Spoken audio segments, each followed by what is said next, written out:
ఇంకా నేను చేయాల్సిన పాపం ఉంది, ఇంకా నేను తిరగాల్సిన తిరుగుళ్ళు ఉన్నాయి, ఇంకా నా జీవితంలో అపవిత్రమైన కార్యాలు చేయకుండా మిగిలిపోయినాయి.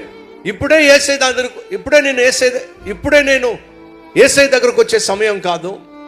అప్పుడే ఆయన చేతుల్లో పడిపోతే ఇంక ఎంజాయ్ చేయాల్సింది ఇంకెంత మిస్ అయిపోతాను అని చెప్పి నిన్ను వెతుక్కుంటూ వస్తున్నటువంటి కాపరికి చిక్కకుండా పారిపోతావో, లేదా ఇప్పటికే నువ్వు చేసిన పాపిష్టి పనుల వల్ల పొందుకున్నటువంటి కష్టాలను గుర్తించి, పొందుకున్నటువంటి రోగాలను గుర్తించి, పొందుకున్నటువంటి ఆర్థిక సమస్యలను గుర్తించి, పొందుకున్నటువంటి అవమానాలను గుర్తించి, ఆకలి మంటలను గుర్తించి, కనీసం ఇప్పుడైనా నన్ను సంపూర్ణంగా సమృద్ధిగా పోషించగలిగిన నన్ను ప్రేమించే కాపరి చేతిలో పడిపోతే మంచిదే అని పరుగున వచ్చి యేసు అనే కాపరి చేతిలో పడితే ఎంత అద్భుతంగా ఉంటుంది. ఒకసారి ఆలోచించు.